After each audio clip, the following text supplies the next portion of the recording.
I want to start off with talking about the early days that you were out in California making Orange Sunshine and just what the Well, vibe I'd like was. to go back a little bit further than that Sure, what would you like to because do? I started manufacturing in '62, and at that time there was a complete different paradigm going. People still believed, uniformly across the board in the system, and were anxious to get involved in it.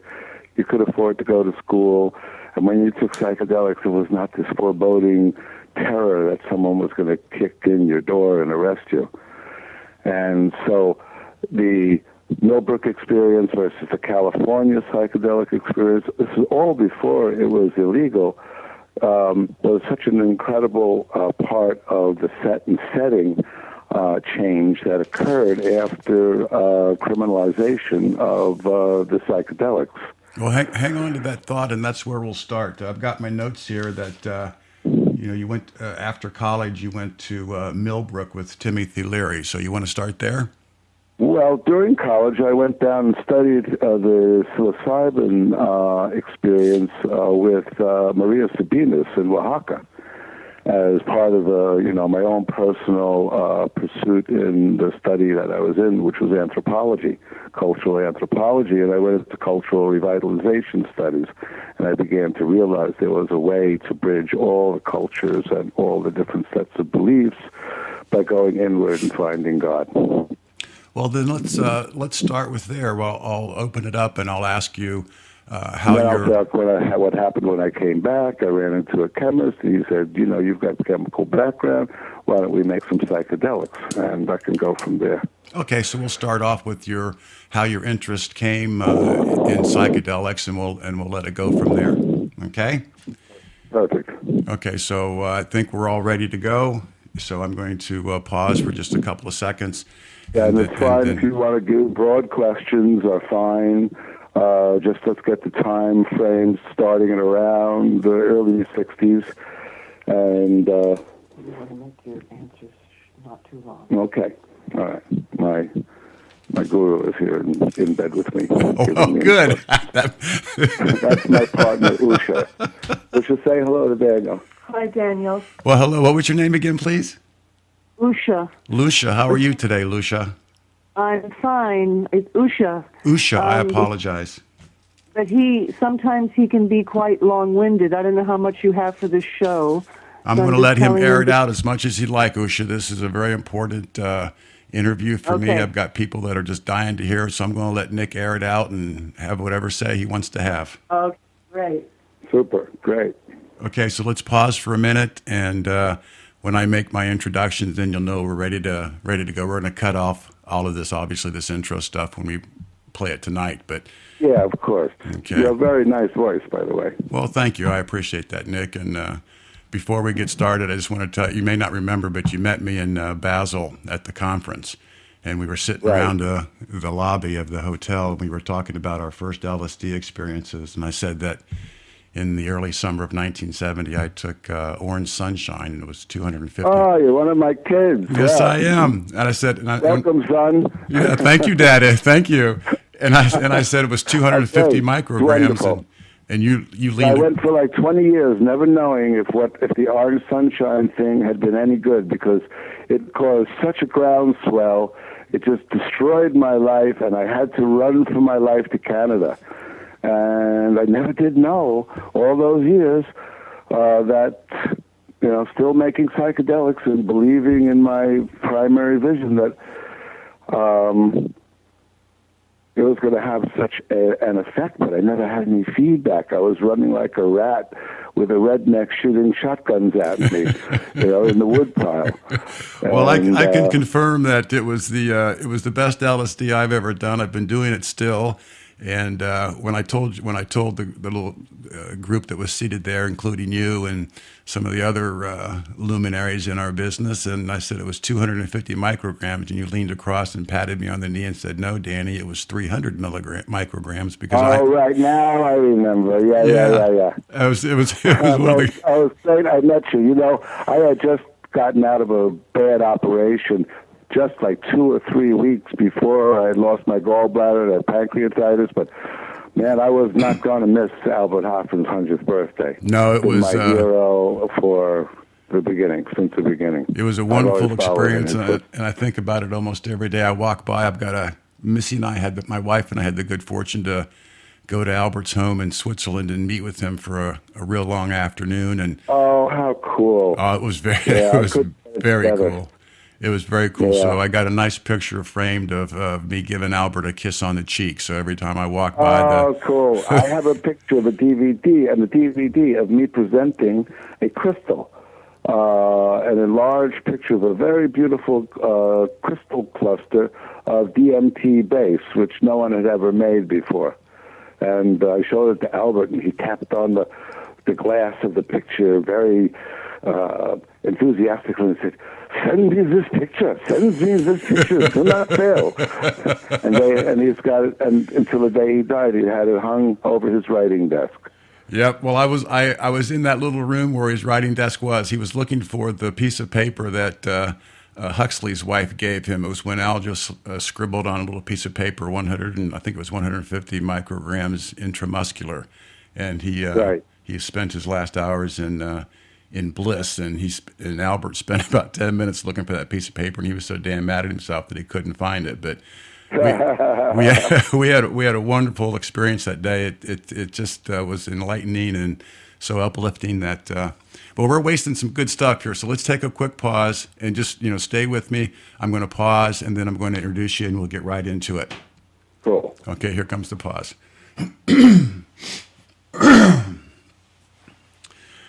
Nicholas Sand, good afternoon. Welcome to the Opium Den. Thank you for having me, Daniel.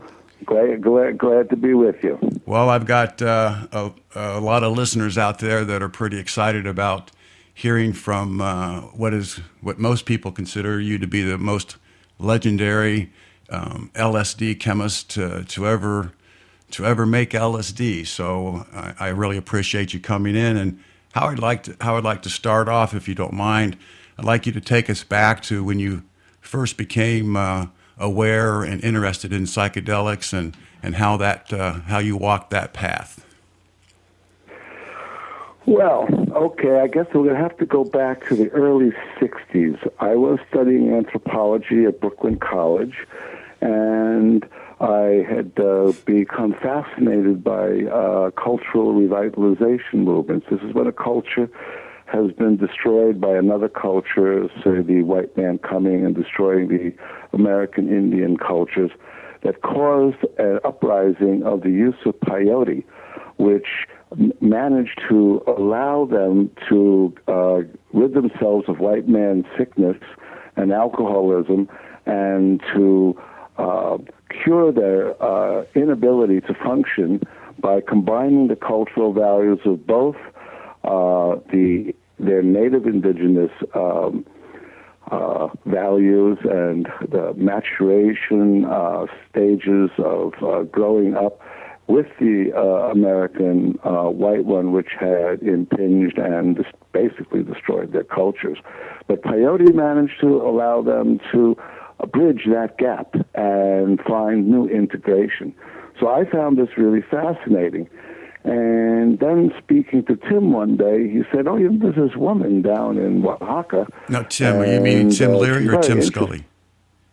Pardon? Tim Leary, actually. Tim Leary, okay. And so I decided on my own to take a group, and we went down and we studied and were initiated by Maria Sabinas of the Mazatec Indians in the use of the psilocybin mushroom. And that was a very enlightening experience for me. My first thing had been mescaline, and I did it according to the rituals of the Kiowa Indians. And I needed some sort of framework. And it was after these two experiences, which had been, the mescaline trip was an amazing trip for me. I sat the whole night nude in the lotus position, looking into the fire, feeling my chakras sending lotuses into the fire, which exploded into all of the vast potentials I had in each center of my being. And this was such a transcendent experience. It caused me to take off a year just to integrate it all, because I realized I'd gone from someone who had very low self-esteem to someone who realized there was nothing I couldn't do if I applied myself with positive energy. So this was a real breakthrough. So I went and studied with Maria and had more breakthroughs and more realizations. And when I came back, I decided, at the encouragement of a guy working at a chemical company as a lab tech, that we should make some psilocybin. Well, that was an extremely ambitious project, which failed. But in the process, the analogous procedure for making dimethyltryptamine, DMT, was the same up to the last step where I had failed. So by simply switching starting materials, I was able to make a whole lot of DMT, and I started turning people on to DMT, which was changing a lot of people's lives around. And then one night I went to attend a lecture with Richard Alpert, now Ram Dass, living in Hawaii, a good friend of mine for over 40 years. After the lecture, a group of us went up to, chat with him further, ask questions, and so on. And the third group thinned out, and eventually there was only me and a lab tech left. I was manufacturing DMT in the basement of my mom's house at the time. And I took Richard home, and I showed him my little lab, and I showed him what I was studying and how I was very inspired by DMT, which was also giving me one life-transforming realization after another. So he said, "Why don't you come up to Millbrook?" And I said, "I'd love to come up to Millbrook." Now, excuse me, Nick, tell everybody who what Millbrook was. They may not understand, right? Right. Okay. Well, when Richard Alpert, now called Ram Dass, and Timothy Leary were professors at Harvard, they entered into a series of experiments with psilocybin. And they formed a group in Newton Center, Massachusetts. But then they got fired from Harvard, and they decided to move, and they were given gracious refuge by Billy Hitchcock, who was the snitch in my Sunshine trial. But he was, up to that time, a good friend of mine and one of my tripping buddies. I began to be introduced to the concepts of set and setting. And this is the thing mostly that I would really like to talk about. Now, Millbrook was a large house on a mansion, and many people came there, celebrities, authors, editors, even a few politicians came through, and it was our joy to turn them on in a guided session with the proper accoutrements, sound of running water, fish swimming, something over 500 years old. It's in a poem that Timothy wrote called During the Session. And so the set and setting concept was really developed and refined to a very high degree at Millbrook, which was a psychedelic center, which became the home of the Castalia Foundation and the League for Spiritual Discovery, which was an incorporated religion. And we thought we were protected because of the First Amendment rights that allows us to worship in any way we want. And to our chagrin, a few years later, we found out that, no, we didn't have those rights, and that we were being turned into criminals. But during this time, there was no fear of being arrested because nothing we were doing was illegal, neither the manufacture, the distribution, the turning on, or the use or possession. So set and setting is such an important part. Now, set is what you bring to the session, your feelings at the moment. So if you're going to create a good set, it's good not to eat heavily before a meal. It's not have a meal before the session. If you're robust physique probably good to fast a day or two, completely just drink water. You'll get the most out of your session that way. Setting is the environment. And at that time, the environment at Millbrook was a beautiful 2,600 estate, and the 70-room mansion was built around the turn of the century. It was gorgeous, and surrounded by hundreds of acres, thousands of acres of forest and lakes and rivers. It was an ideal setting. Similar to Albert's vision of having a place with lakes and swans and temples where people could be initiated in a paradisical world. So the set and setting is really critical. You know, we found that if we could make the setting beautiful with flowers and everybody clean and dressed and prepared for the trip, that it was much better. The setting, the aesthetics and beauty with which you surround yourself before the trip, and is often more difficult in a traditional home. So many people have resorted to going out into the wild and relating to nature directly, which is another way of creating, you know, a beautiful setting. But this all changed in 65 and 66. And I began to notice at the psychedelic gatherings that people were taking, like, barbiturates and wine, and people weren't dancing anymore. The joy of freaking freely in the California Dionysian scene became very muted. And the effect of psychedelics is that they are so sensitizing to everything that's in you. They put you in touch with your DNA. They put you in touch with the cosmos. Then to have this terror that someone's going to kick in your door, knock you down, chain you up, and drag you away for having a religious experience really changed the entire ambience of the United States at this time, because there was no way to turn on anymore without knowing back in your mind somewhere that you're now a criminal doing this. And so our religious freedoms were,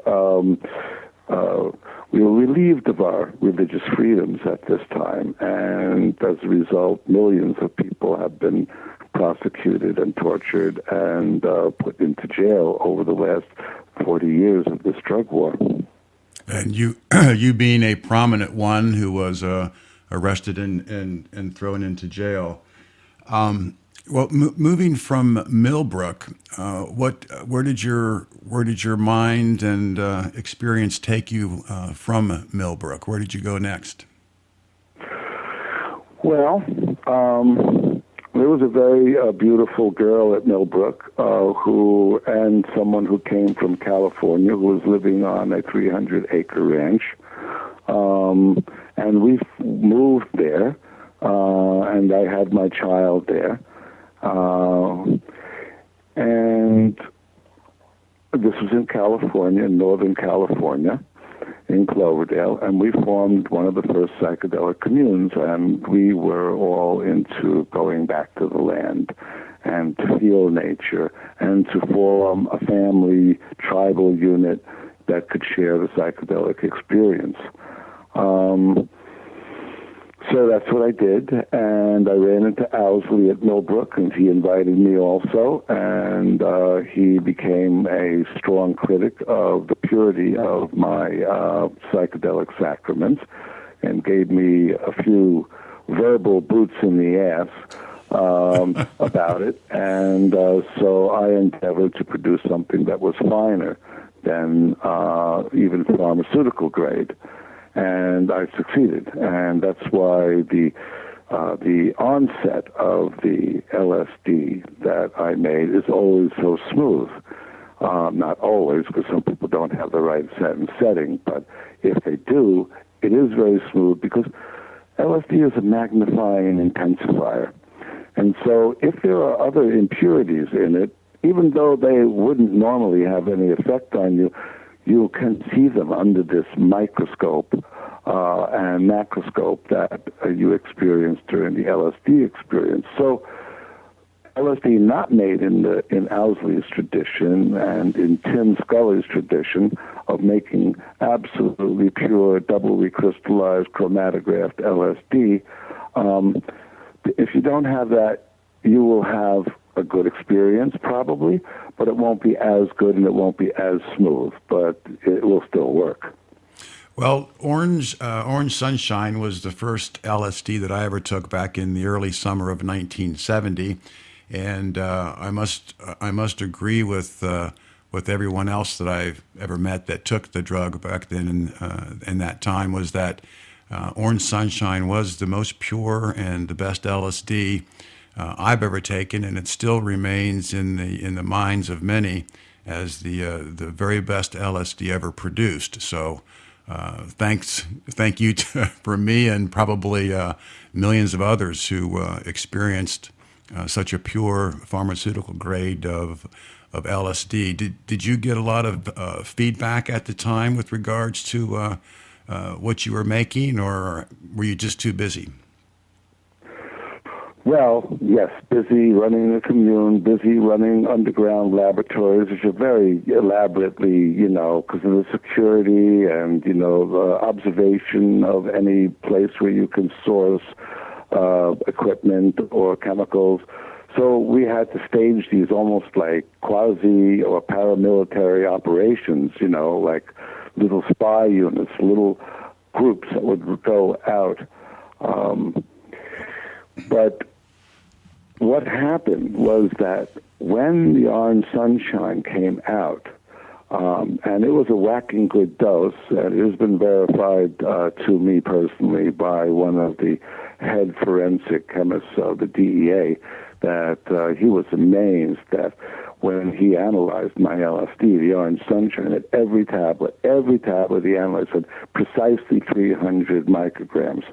Pharmaceutical tableting and stuff has a 1 to 10% variation that's allowable. So this was even better than pharmaceutical grade. But the groundswell that occurred from the release of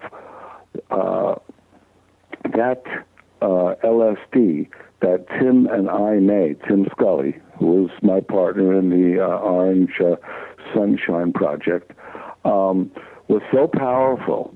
It caused such a tsunami from Washington, became very frightened at a force that could stop the Vietnam War in its tracks, to which I think Orange Sunshine did play a role. Yes, it did.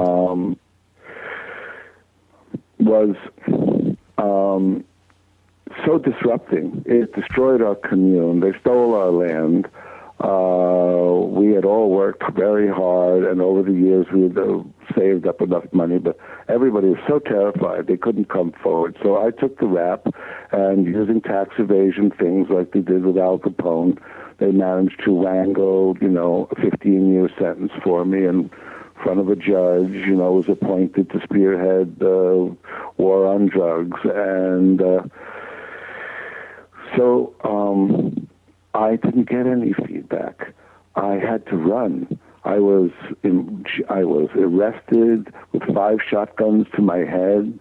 I'm a total pacifist. I've been a yogi since I've been 15, and this whole thing was so bizarre and Kafkaesque that it was all happening to me. And there I was, being taken from one venue to another in chains and shackles, and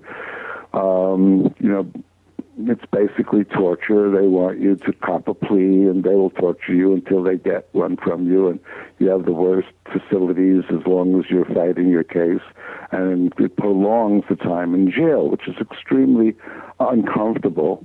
It's meant for short-term, processing, but usually winds up, being years and years of torture. So many people broke. I fought my case to the bitter end. I did not want to give in to that whole thing. And I finally got out on appeal bond after being sentenced to 15 years. At this time, I had a choice to make. I had a young daughter who I was completely in love with, and I decided that I could not be separated from my daughter. I was already teaching her at home to read and write and all of this, and she was the joy of my life, and I said, I am not going to lose this. And I took her and my wife, and we fled to Canada, where we joined a network of peace activists, draft dodgers, and drug fugitives, mainly psychedelic and marijuana. And that's where we lived for 20 years, using false ID that was very well made. And we went all over the world. I went to India. I lived in ashrams and studied yoga and meditation. So by the time I got back to Canada and started a new laboratory, I still had no idea. It wasn't until I appeared in front of the Mind States in Berkeley that I realized how many people came up to me and said, you have changed my whole life. I've been wanting to meet you for 20 or 30 years. And, of course, this was amazing to me. This was in 2001. So this was the 2001 Mind States. I think it was in May, late May. And so after I made that appearance, really it was like since 1970 till 2001, I had no idea the effects of what I had doing. I did it sheerly on my own personal experience and how important it became to me through all of my visions that everybody must get stoned, as Dylan used to say, and that it's a really good thing, at least once in your life, to take a look into, your inner self and see that listening to everybody above you, around you, is okay for surviving. But if you want to have a deep spiritual experience and know God, you must look within, because it doesn't exist but inside of you. That's exactly right. Those are my sentiments. Share with me and our listeners the lab that you put together in Canada and how you eventually were found out and arrested there and then extradited back to the U.S. Well,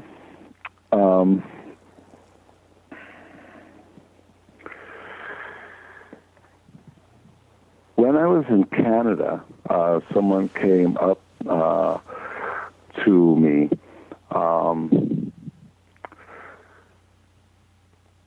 and they said, a few people found out who I was and what I could do. And and I just basically was mining a little gold and farming up in northern Canada, living a peaceful life. And they prevailed upon me to open a laboratory and teach them to make psychedelics, which I agreed to do. And we got it together, and we did it, and we produced very fine MDMA, DMT, LSD, and eventually we were arrested through the cowardice of another psychedelic chemist named Leonard Enos, who now works for the DEA. So that was very disappointing. The laboratory was extremely beautiful. We really it was a work of love, and it worked perfectly. And we produced superfine sacraments for people to take. A lot of ecstasy, a lot of pure ecstasy, better than pharmaceutical grade. And I was arrested, and then I was taken back. The laboratory was one of the finest laboratories that had ever been discovered, and it was so fine a laboratory that the Health Canada official in charge of the taking down of the laboratory said that they didn't have anything like this anywhere in Canada, not even in their own RCMP and laboratories in Ottawa. And he was very impressed with what we had. And So they made a full-length video of it, which I've got a copy of. It's kind of depressing, to see them, destroy something. They didn't really destroy it, but they just made a movie of what was there. And so, but the atmosphere, of course, it's very sad, and very terrorizing. Many people of our groups who have seen this say, I don't want to see that again. It's just too depressing. But there's a full-screen version of a full-length film of the laboratory being entered and filmed. So that does exist. But I think one of the things I would like to say about MDMA, which we haven't hit yet, is that I think it's very important. And I think that LSD, in the deconstruction of a paradigm that is beginning to be dysfunctional, such as the United States policies and hypocrisies, that you need to start to deconstruct the mental set that you've been programmed with. LSD is about deconditioning, and all the psychedelics are about deconditioning and superseding all of the programs that we reflexively react to everything. We can't say certain words with certain letters. Like if you say the F word, whoa, well, that's really so far cry from what you could do if you could just get out of all that. And that's what we were doing, getting out of the constraints of the mental programming that we had been subjected to, and which is still, of course, going on with, like on steroids. But no one was really ready, because we did make a batch of MDA, which is a little rougher than MDMA, but it's still a love hug drug and one where people can relate very intimately with each other. And our commune at that time was looking, they had just restricted the starter materials on all levels for making LSD. So we were waiting to make underground connections to get, our starter materials. And in the meantime, we tried to make other things which were legal to get around the criminalization aspect. And we made some MDA, and we took it. And it was like, well, it's kind of nice, love hug drug, only lasts 4 hours, and we had sort of been preconditioned to expect a 12-hour trip. But I don't think we were ready for it. I think that 20 or 30 years after the LSD experience, the population was now ready to go to a deeper level, because all thoughts really originate from feelings, and feelings are more powerful than thoughts.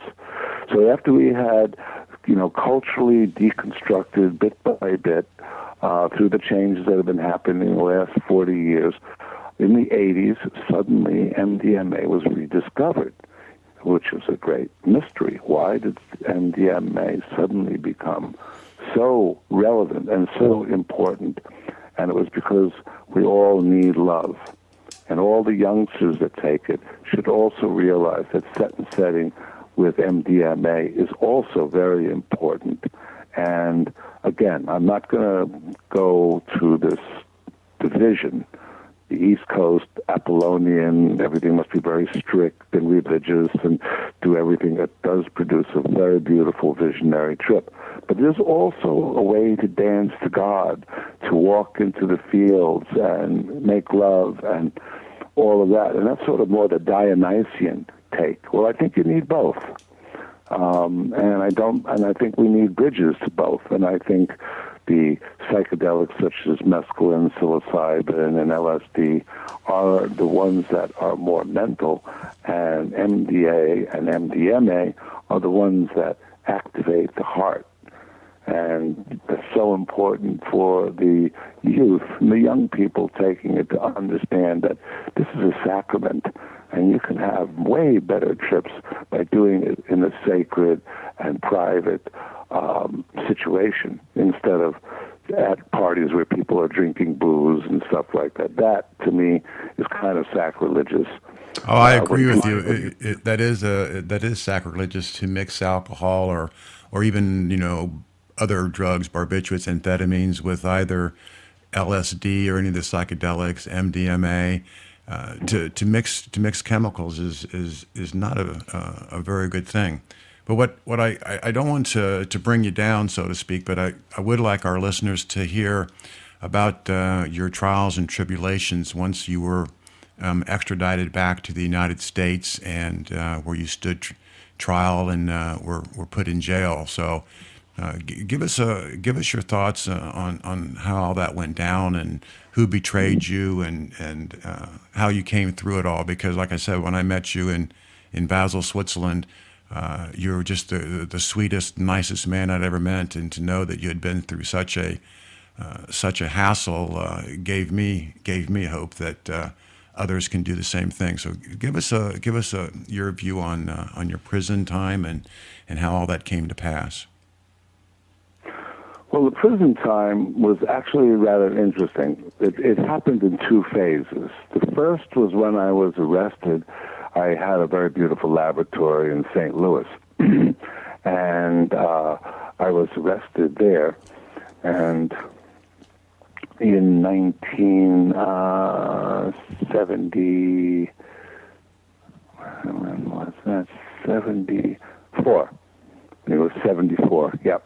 So at the end of 73, I think I was at the it was in the beginning, January 74. I was arrested in Missouri. I was held there for a while.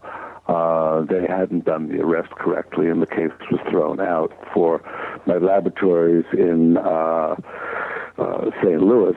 So I was then transported to California, chained and shackled and driven, sometimes flown to San Francisco, where I was put into the San Francisco County Jail. Now, the San Francisco County Jail is a pretty rough jail, and for a city that likes to consider itself enlightened, it is a really cancerous ulcer on the morality of the people that allow such a system to go on. I witnessed guards taking out mentally sick people and practicing karate on them, and I actually got 2 guards fired for doing that because my lawyer was very close with Hongisto, who was the sheriff, and I told him what happened and why the guy wound up in the hospital.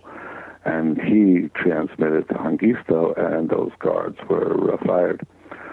So I did a little good there, and I eventually avoided being raped, beaten, and everything by the people, who have been disenfranchised from, the wealth of our society and have become thieves and whatever, all the people you find in jail. At that time, there were very few people in for drugs. It was mainly in robbers and people who beat people up and murderers and things like that. So that was a really heavy experience. It was very depressing. It was very scary. And eventually I got out of the tanks and became a trustee because they needed someone smart enough to run the control center, because the guards couldn't really deal with it. It was not computerized at that time. All little bits. So the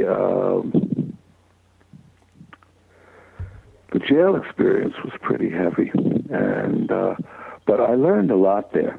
And as soon as I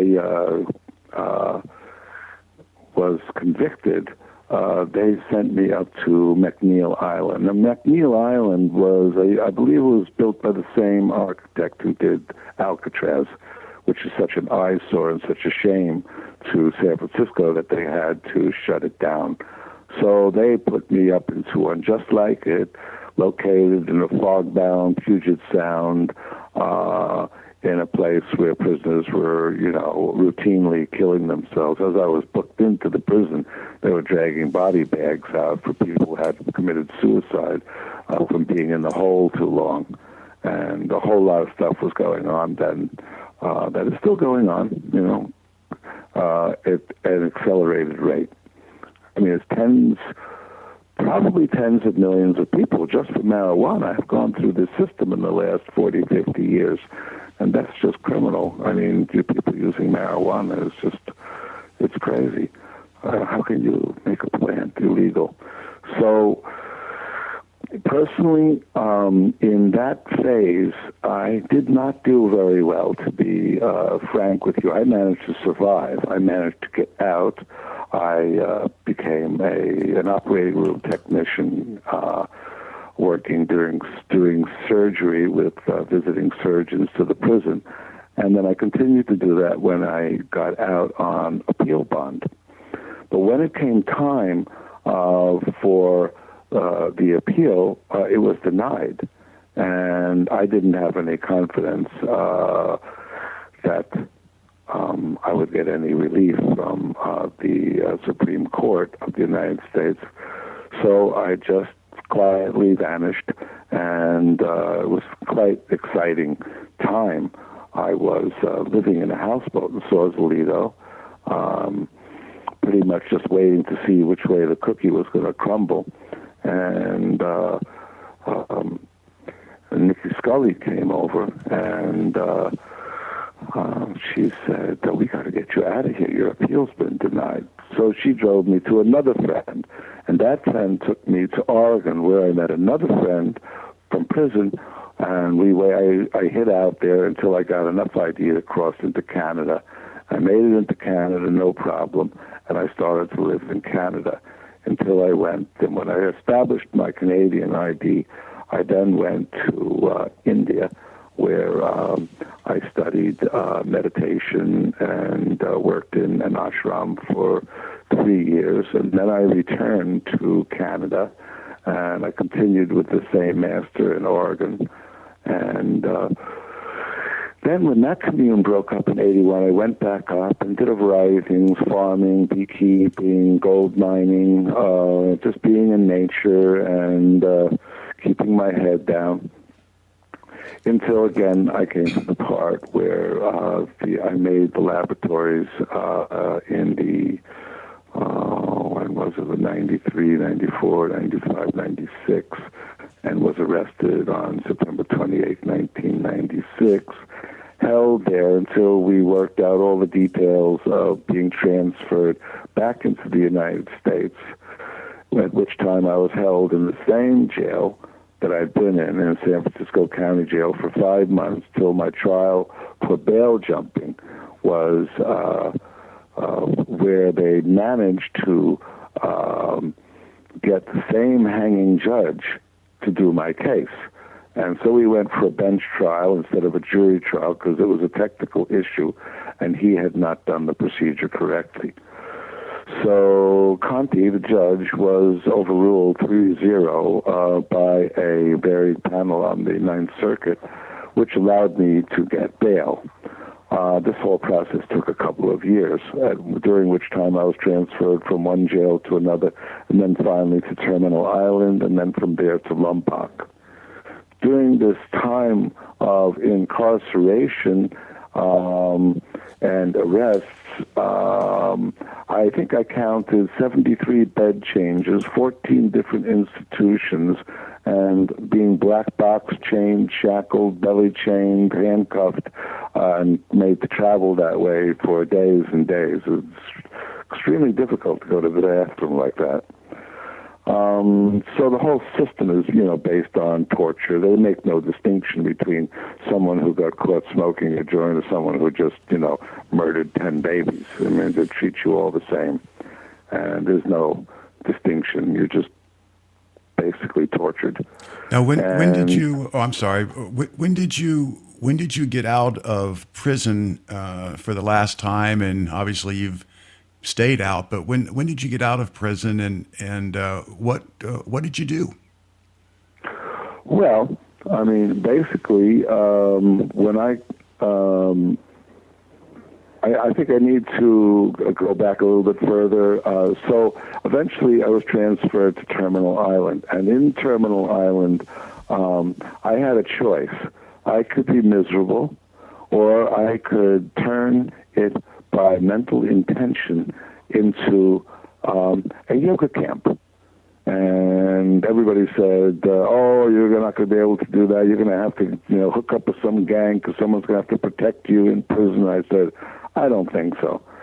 So I got one of those 20-minute, day jobs eventually after taking care of the roses, which I liked doing very much. And then I went and worked as an orderly in one of their units, and I walked 5 miles every day. I did 2.5 hours of yoga and meditation, and I wrote. I wrote a book, a manual on how to use psychedelics.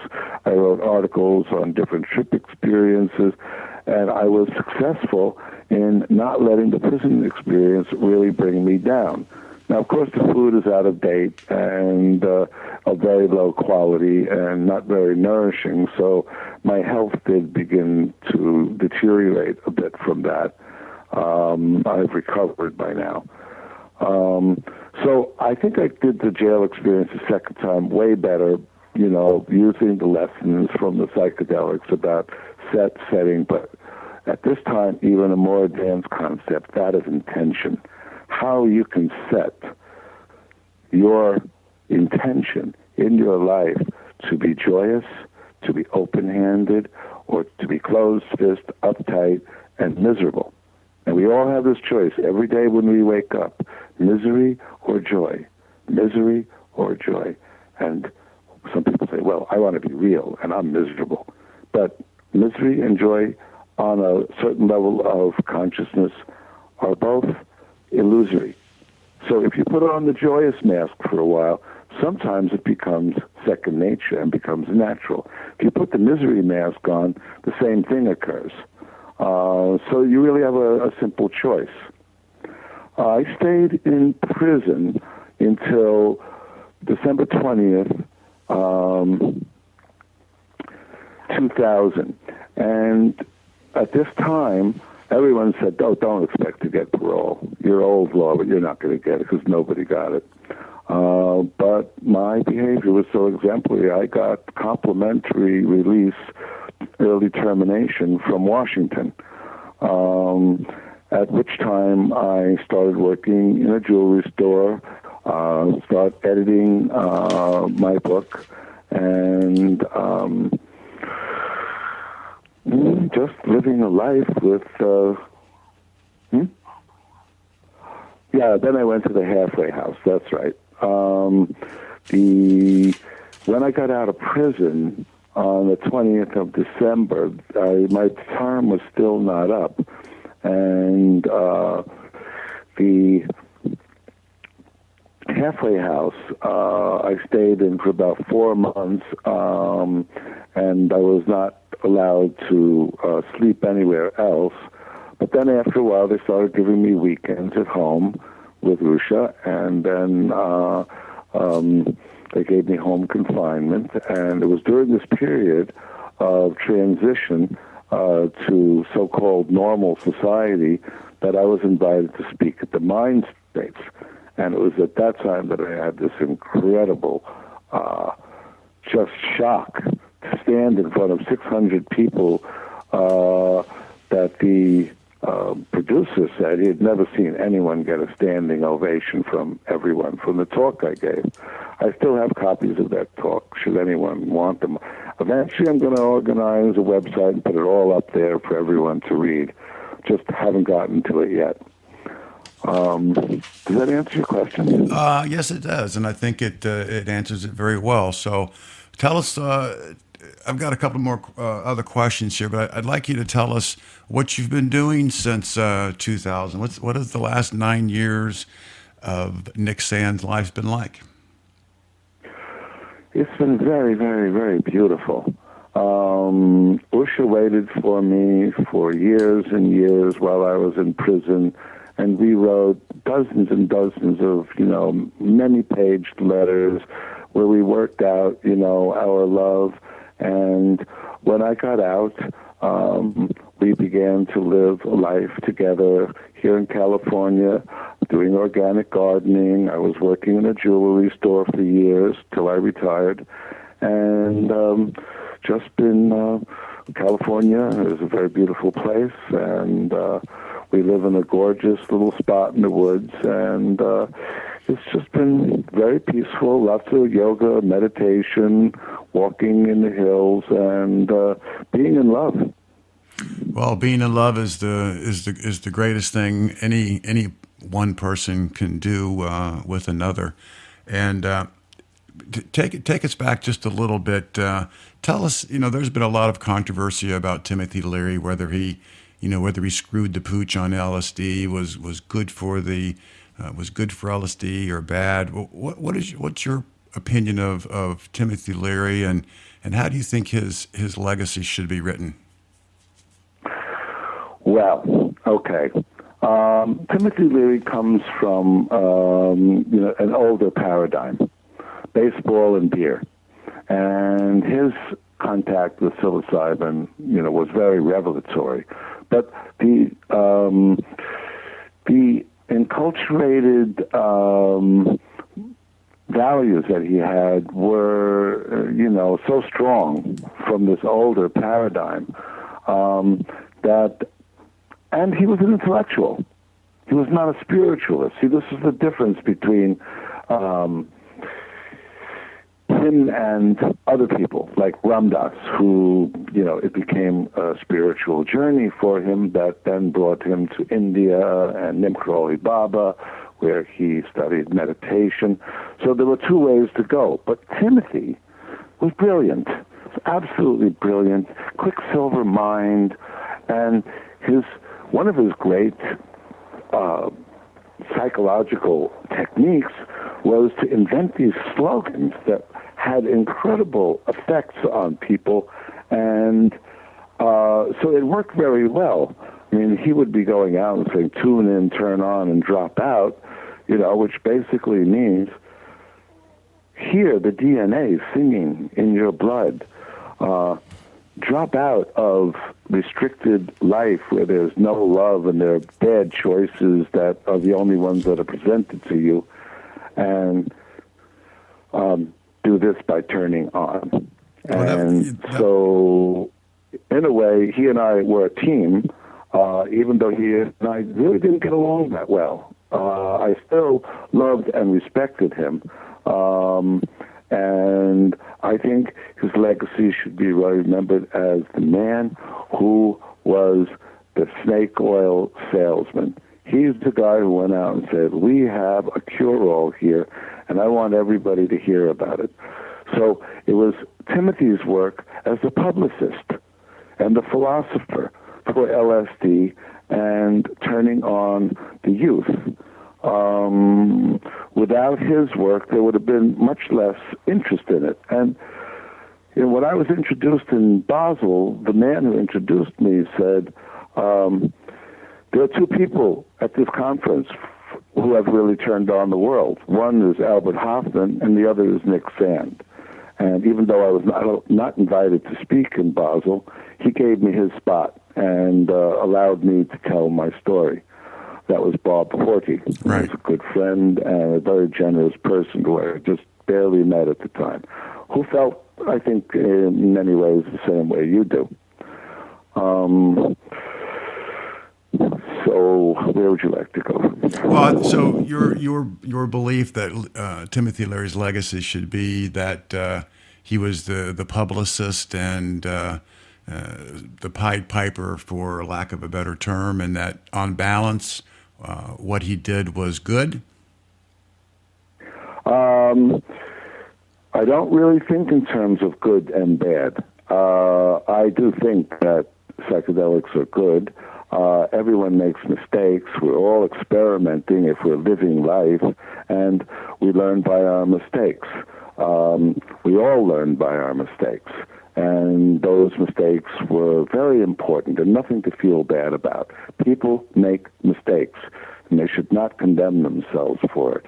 They should love themselves and realize that the mistake is showing them a new way to do things that's better, and often is the beginning of an invention.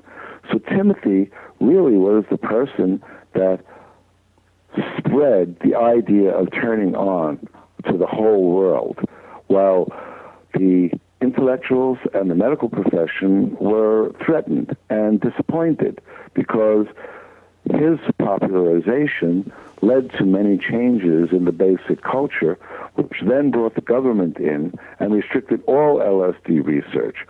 So naturally, these researchers were very frustrated, and they had to change their entire tactics, and they too had to go underground if they were going to continue using LSD and other psychedelics as psychotherapists. So it's been a long hiatus since the time when psychedelics could be used for, legally for research, till now when it's just starting to occur again. And I think that what Timothy was getting at was self-realization. And that is what it's all been about for me, too. Self-realization and the sharing of the love, the sharing of the light, which is, a side effect of having a positive experience on any of the psychedelics or pathogens. So his role was very important. And I think his role was to support the spiritual umbrella over which all these other little disciplines like psychology, psychiatry, harm reduction, all this kind of stuff wants to say, well, we're going to do it legally, we're going to do it right, and it's going to be done according to government regulations. And right there, it kind of like will destroy your set and setting. But we're managing. And I'm in touch with all the people that are using psychedelics legally, and their work is excellent. But I think we have to keep in mind the medical model is superseded by the transcendent spiritual model, which is the deepest level that you can go to in life and should not have the restrictions of the medical model. That is very well put, Nick. That's exactly my thoughts on the issue, and I couldn't have said it any better. I do a lot of I give a lot of lectures on college campuses about drugs and drug policy, and I'm encouraged by the responsibility of young people and wanting to know exactly what it is that they're ingesting into their systems. But I have found, to my surprise and comfort, that there is still a very tremendous interest in psychedelics, specifically LSD, and there's a lot of mushrooms being consumed. So always a great interest, and they love to hear about Albert Hofmann and people like you that were responsible for allowing them to discover their inner beauty and stretch their minds. What I have found, though, and I'd like to get your comments on this. Over the past maybe 10 or 15 years, what the LSD that I've been able to find seems to be of a much smaller dose level than the original days of Orange Sunshine, White Lightning, and some of the others. Do you sense that, or is that just something that's just an anomaly for my search? Or do you think that the LSD experiences that people are having today with the lower dose levels are somehow less satisfying or less enlightening than the early days when 300 micrograms would literally blow your mind and you would see God and commune with nature? What are your thoughts on that? Well, in part, I think I'm responsible for it, and in part, I think it has to do with the terrorism of the war on drugs and on the people it's supposed to protect. And when I was in Canada, I realized, the incredible tsunami I had started with 300 mics, because in those days, people really didn't know about set and setting. I think they know more about it now. And I think they could handle higher doses. But at that time, I was concerned for, my personal safety. And I decided, well, let's just tell everybody what it is, how much it is, and if they want to get to 100 mic level, take one square, or making it on a blotter then, or take 2 squares if you want to have a really nice trip where the hallucinations begin, and 3 if you want to see God. And so we began to manufacture it in 100 mic doses. And that, went very well. And when the RCMP interviewed me,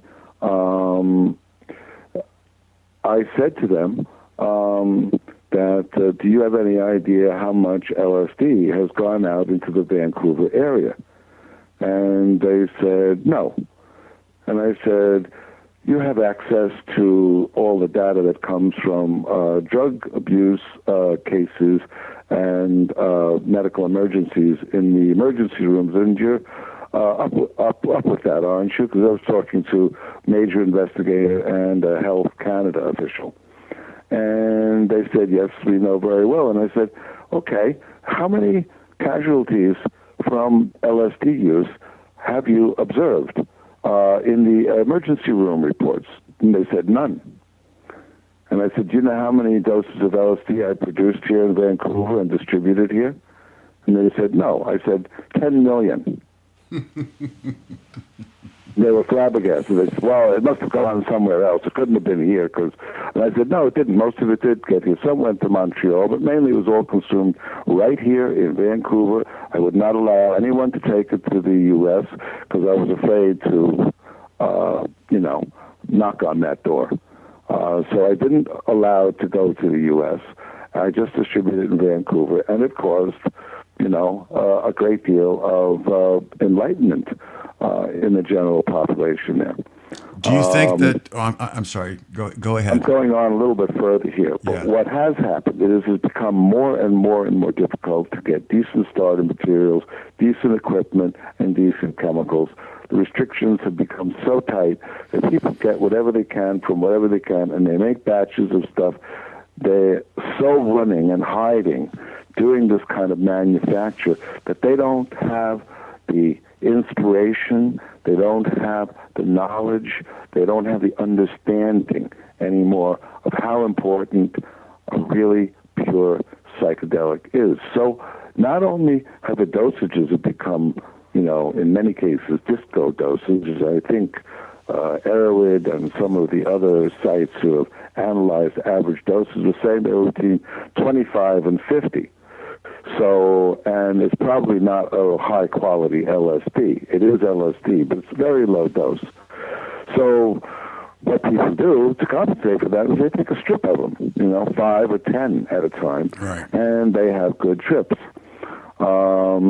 A little rougher than if the LSD were made with, great care and double recrystallized and all that. But that is sort of how the dosage levels evolved.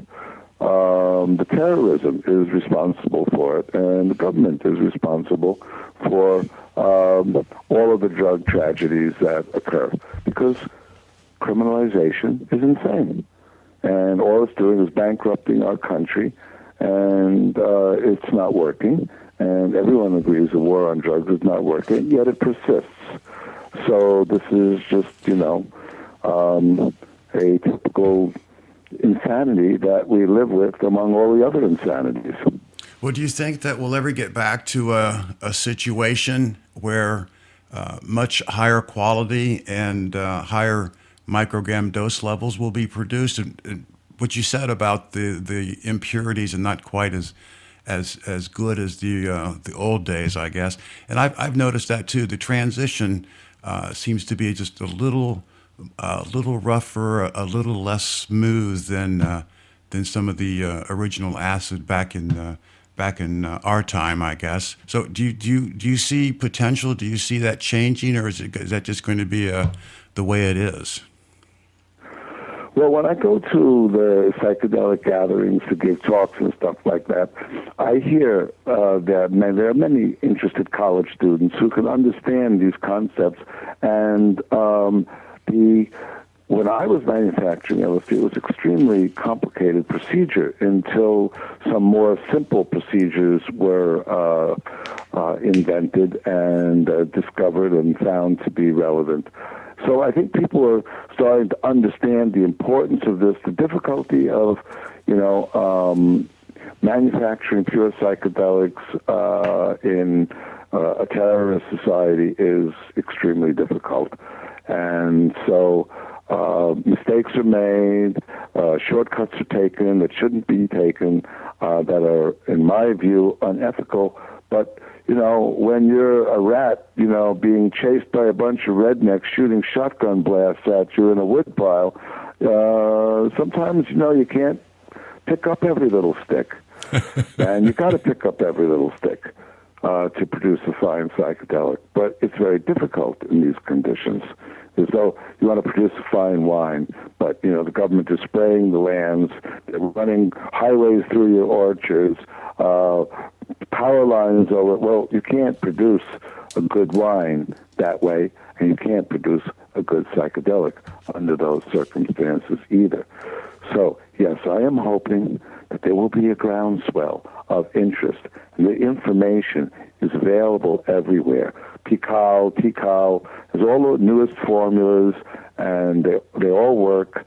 And I think and feel that on a groundswell level, because it never goes top down. It's always from bottom up where change occurs, because we are the base of the pyramid of power.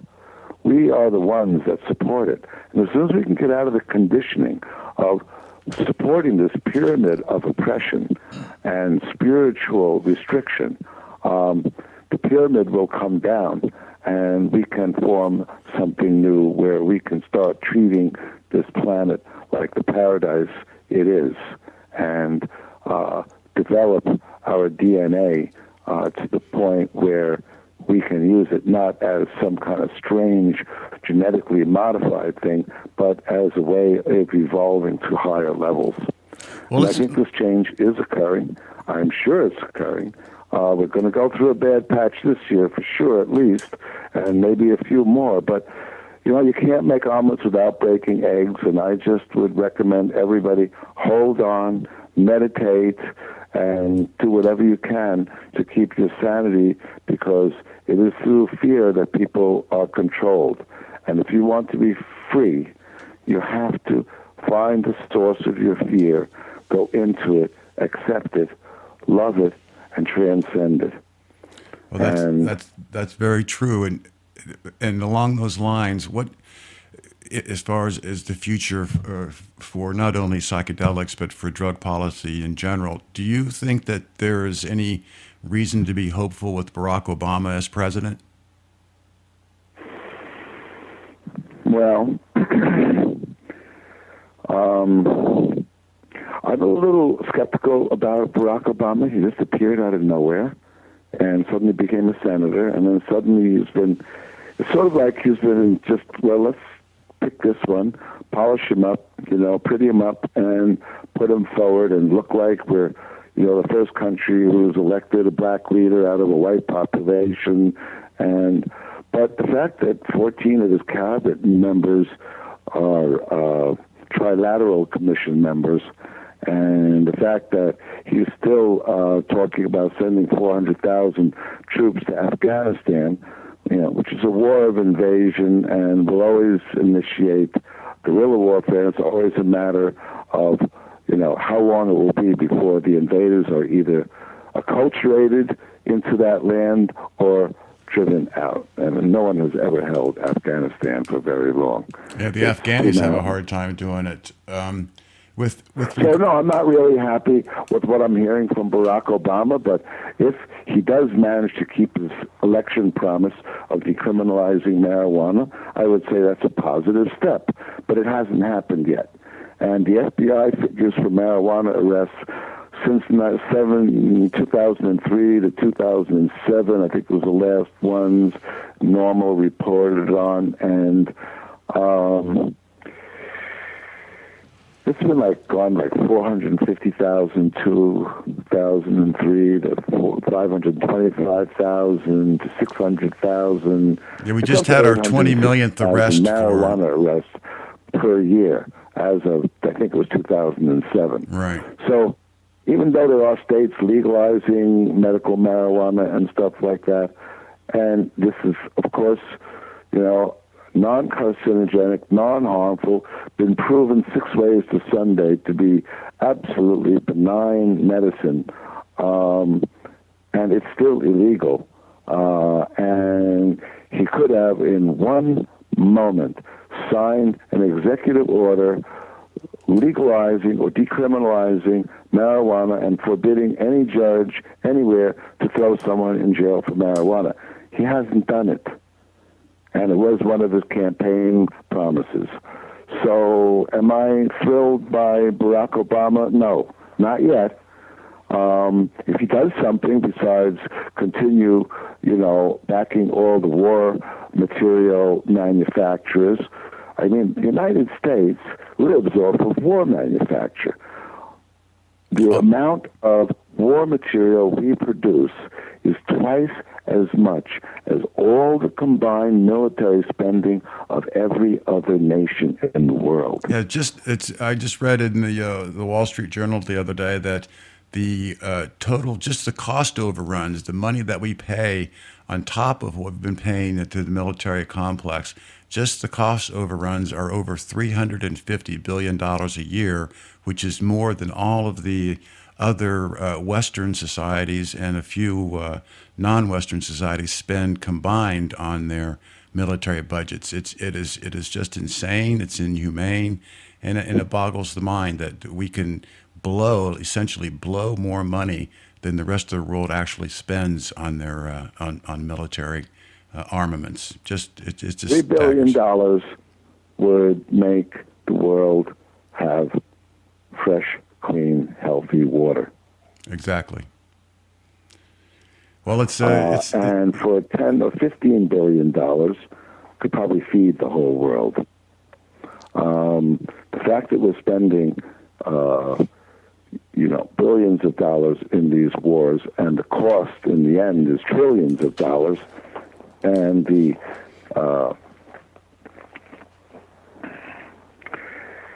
is utterly insane and criminal.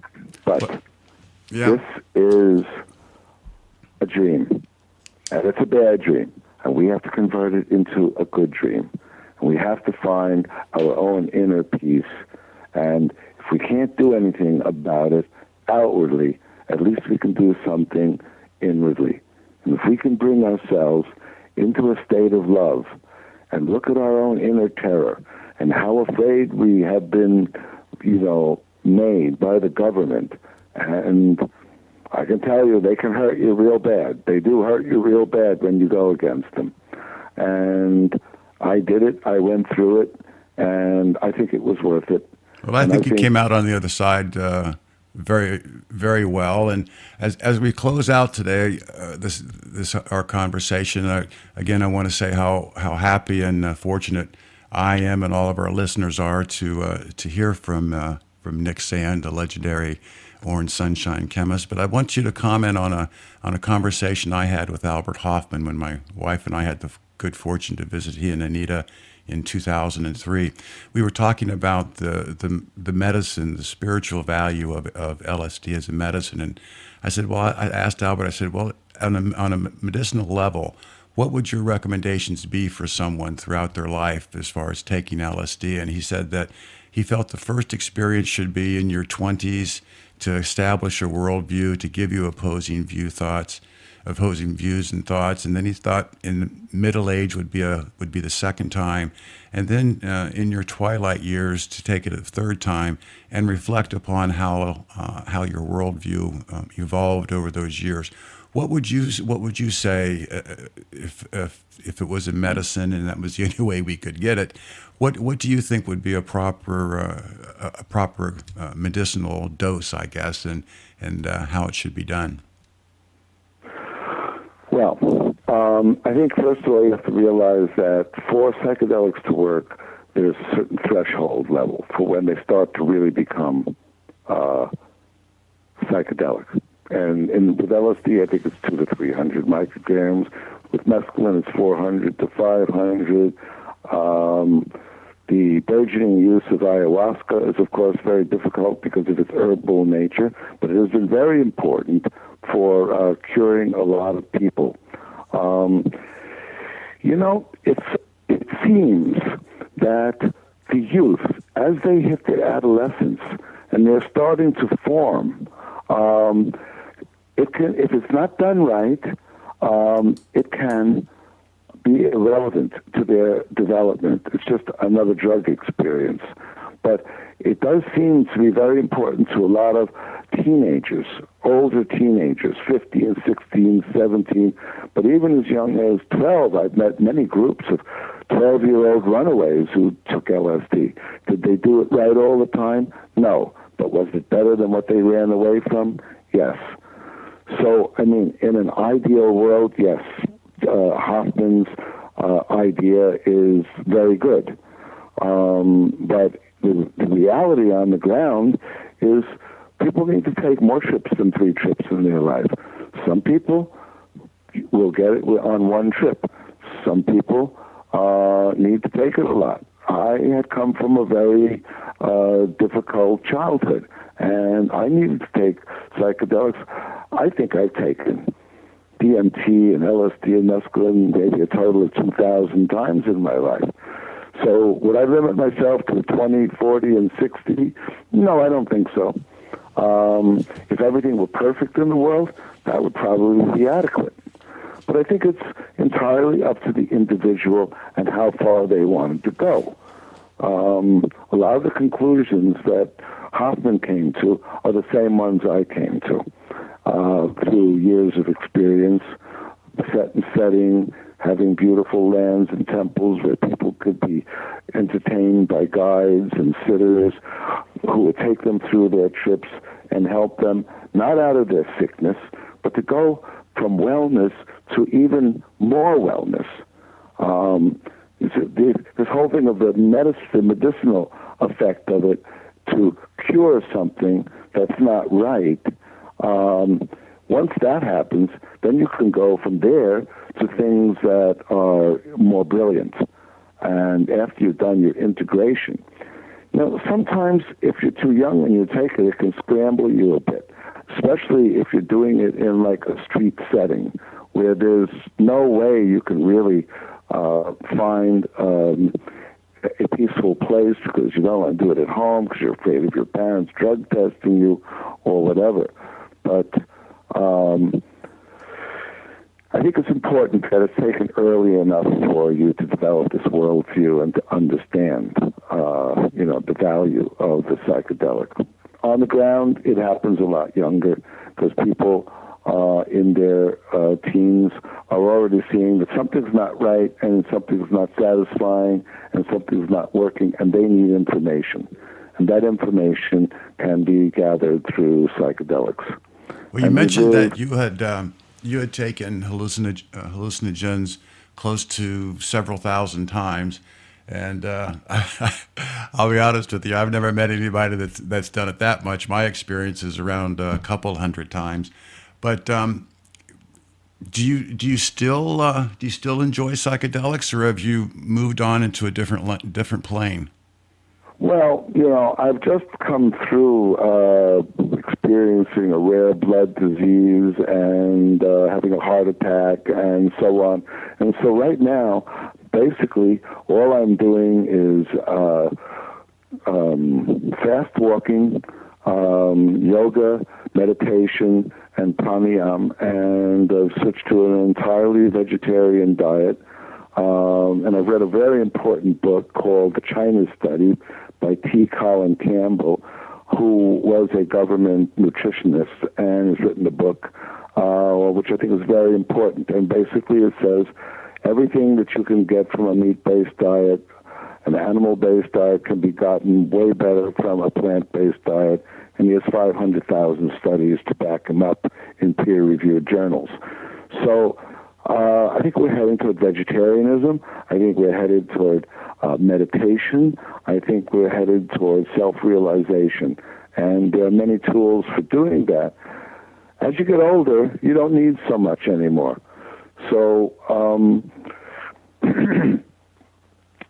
and since, of course, I am elderly now, I am a little more limited with all the medicines I'm having to take. So meditation And the remembrance of the state, which has been so thoroughly imprinted on my mind, is carrying me now.